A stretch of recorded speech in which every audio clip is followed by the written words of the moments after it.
Hi, this is Schwartz from MasterMathMentor.com. This is video AB, non-essential 24a.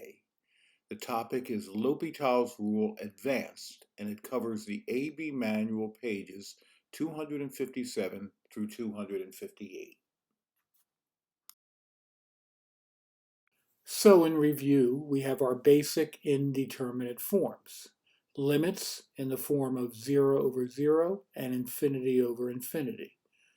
Once our expressions are in that form, we can use L'Hopital's rule to hopefully simplify it. Here are the other indeterminate forms, and the conundrum in trying to use logic to figure out what they should be. First, 0 times infinity. We know that 0 times anything is 0, but infinity times anything is infinity. Infinity minus infinity. You might expect that infinity minus infinity equals 0. After all, any number minus itself is 0. But if you subtract the number of odd natural numbers from all the natural numbers, you are left with all the even natural numbers, which is also infinite. 1 to the infinity. 1 to any power you expect to be 1, right? Not so fast. Infinity to the 0. You would expect that infinity raised to any power would be infinity, but anything to the 0 power equals 1. 0 to the 0. 0 to any power is 0, but any power to the 0 equals 1. There really is only one hard and fast rule when you are working with infinity. All rules go out the window when playing with infinity. Don't expect logic. L'Hopital's rule works with the indeterminate forms 0 over 0 or infinity over infinity. When we work with the other indeterminate forms, infinity times 0, infinity minus infinity, 1 to the infinity, infinity to the 0, or 0 to the 0, realize that we must change those forms into 0 over 0 or infinity over infinity to use L'Hopital's rule. This next section will show you how to do that. In studying our other indeterminate forms, we first look at the form infinity times 0.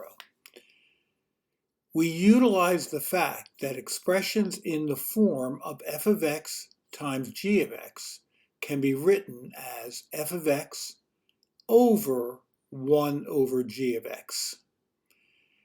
Rarely do we do a procedure like that. It seems we are making the expression harder rather than easier.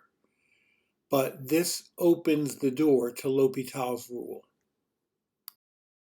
Number 10 reads the limit as x approaches 0 from the right of x squared natural log of x. When we plug in, we get 0 times infinity, actually 0 times negative infinity. This becomes the limit as x approaches 0 from the right of natural log of x, and we write x squared as 1 over x squared. Plugging in, we now get infinity over infinity. So using L'Hopital's rule, we get the limit as x approaches 0 from the right of 1 over x over negative 2 over x cubed. Inverting the denominator, we get the limit as x approaches 0 from the right of 1 over x times negative x cubed over 2, which is the limit as x approaches 0 from the right of negative x squared over 2, and our answer is 0. 11 reads the limit as x approaches infinity of x times sine of 1 over x. Plugging in, we get infinity times sine of 1 over infinity, which is the sine of 0, which is 0. So this becomes the limit as x approaches infinity of sine of 1 over x over 1 over x. Plugging in, we get 0 over 0.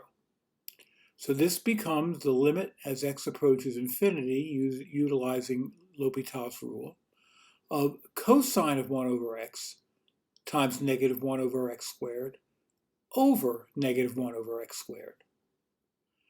Those terms cancel out, and we're left with the limit as x approaches infinity of cosine of 1 over x, which is the cosine of 0, which is 1. I like to think of problems in the form of infinity times 0 as a tug of war. Sometimes the infinity wins, sometimes the 0 wins, and sometimes the answer is in the middle. The next indeterminate form is infinity minus infinity. We use the fact that expressions in the form of f of x minus g of x can be written as the difference of two fractions, and then get a common denominator. So the limit as x approaches pi over 2 of secant of x minus tangent of x can be written as the secant of pi over 2 minus the tangent of pi over 2, which is infinity minus infinity. We write these expressions as fractions. The limit as x approaches pi over 2 of 1 over cosine of x minus sine of x over cosine of x. And now with a common denominator, the limit as x approaches pi over 2 of 1 minus sine of x over cosine x. That is 0 over 0. So we're now free to use L'Hopital's rule and get the limit as x approaches pi over 2 of negative cosine of x over negative sine of x, and the answer is 0. Number 13 reads the limit as x approaches 0 of 1 over e to the x minus 1 minus 1 over x.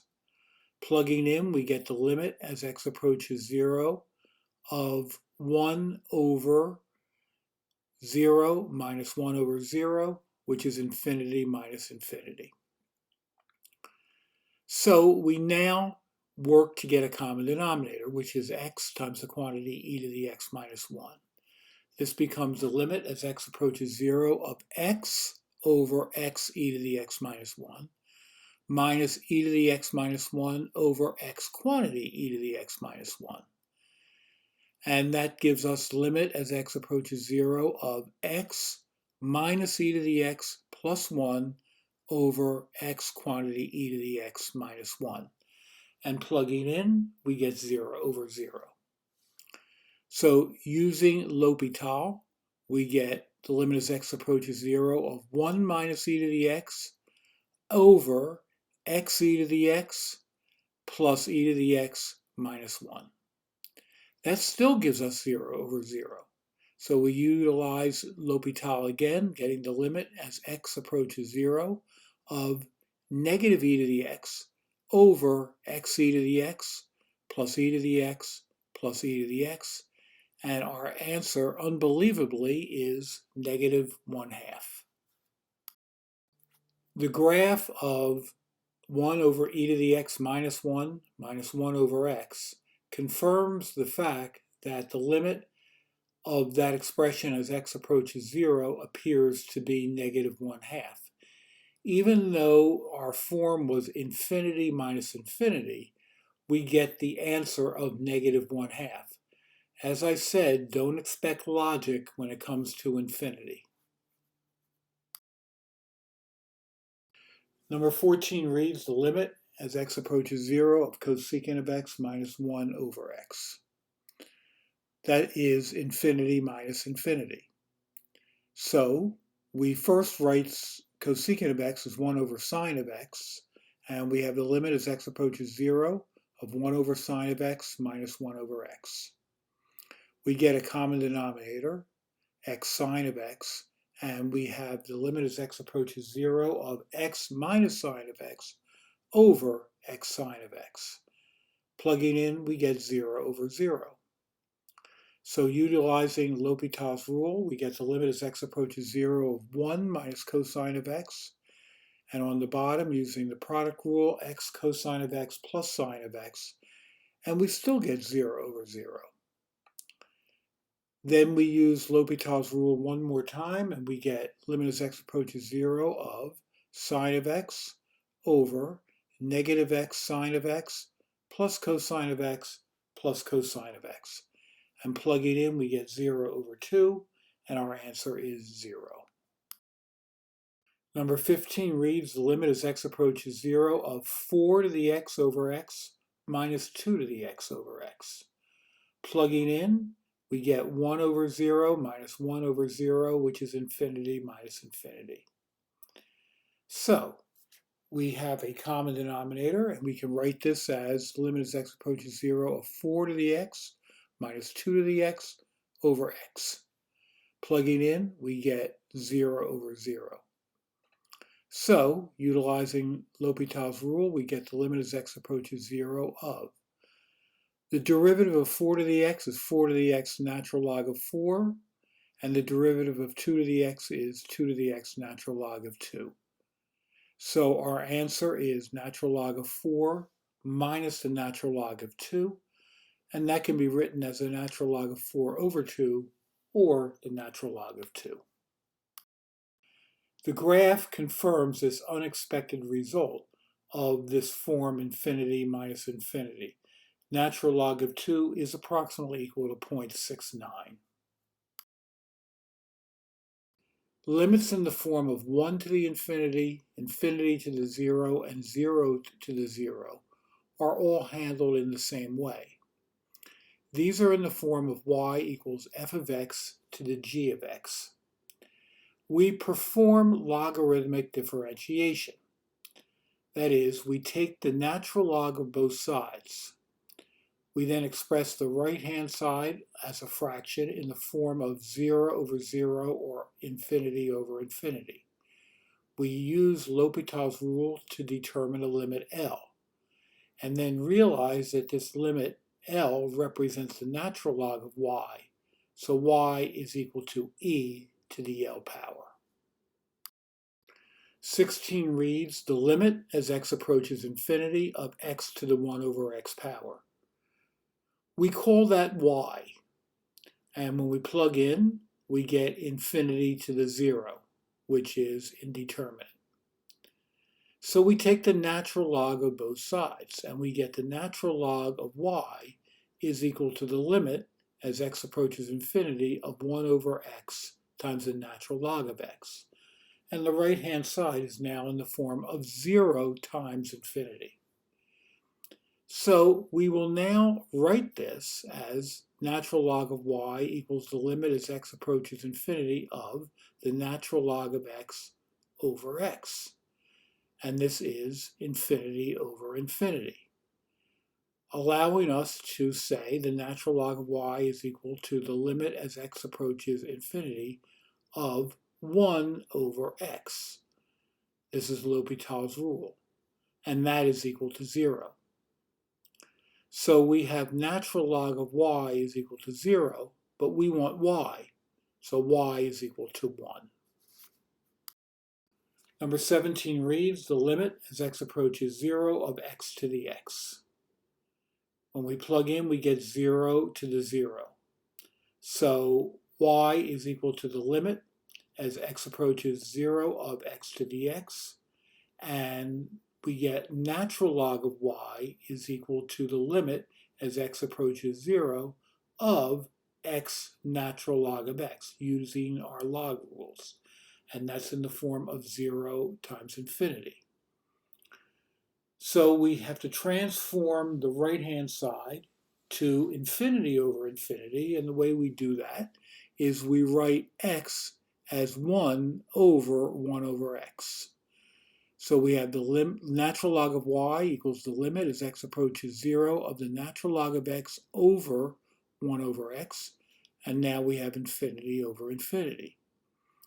This allows us to use L'Hopital's rule, and we get the natural log of y equals the limit as x approaches 0 of 1 over x over negative 1 over x squared. We can now flip the denominator and write this as the limit as x approaches 0 of negative x squared over x, which is the limit as x approaches 0 of negative x, which is 0. So again, natural log of y equals 0 and y equals 1.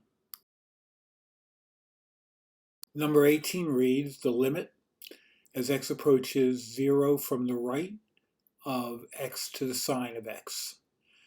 Plugging in, we get 0 to the 0, and therefore we write this as y is equal to the limit as x approaches 0 from the right of x to the sine of x.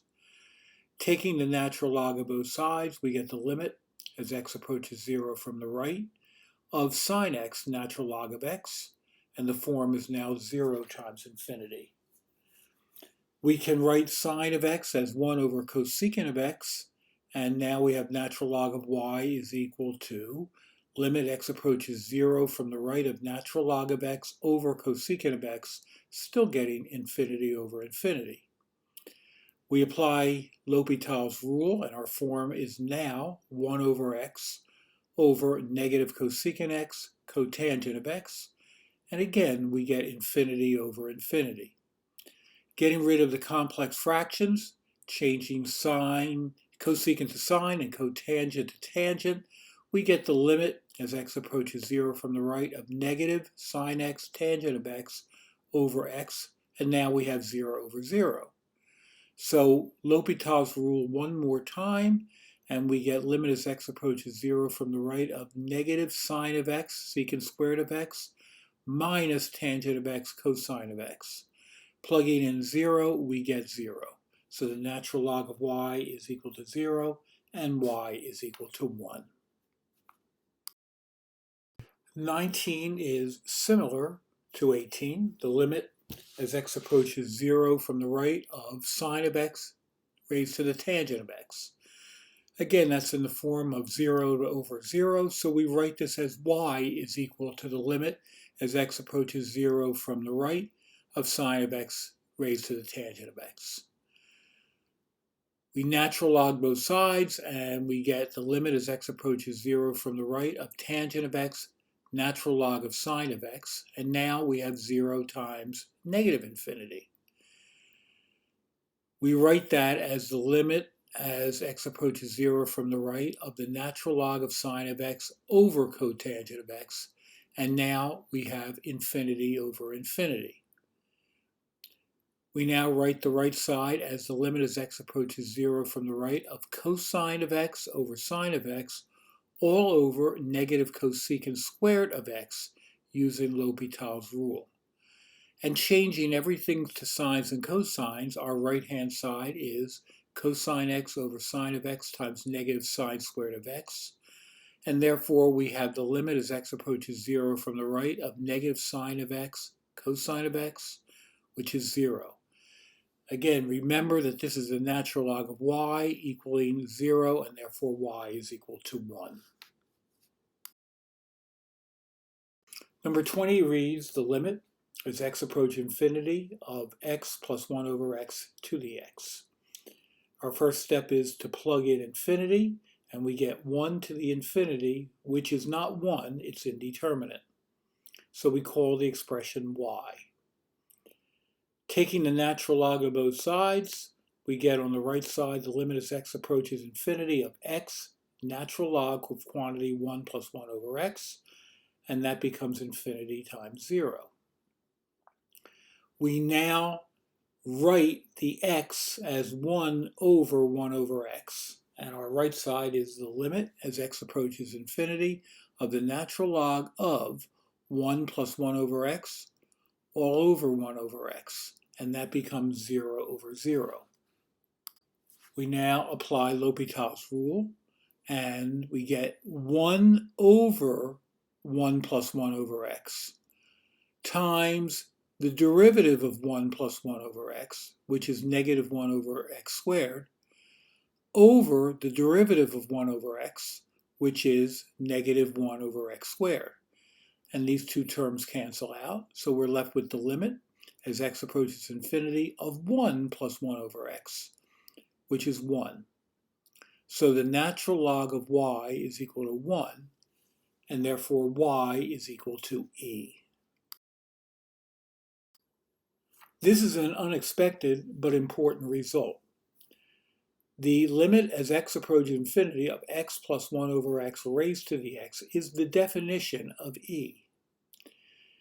It doesn't seem logical. We're talking about 1½ squared, 1⅓ cubed, 1�4 to the fourth, and 1 plus 1/10 raised to the 10th, 1 plus 1/millionth raised to the millionth.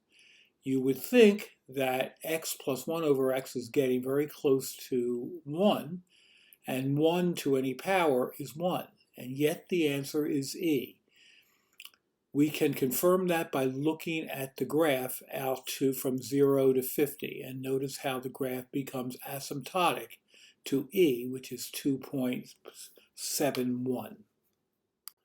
Finally, 21, the limit as x approaches 0 of e to the x plus x raised to the 1 over x.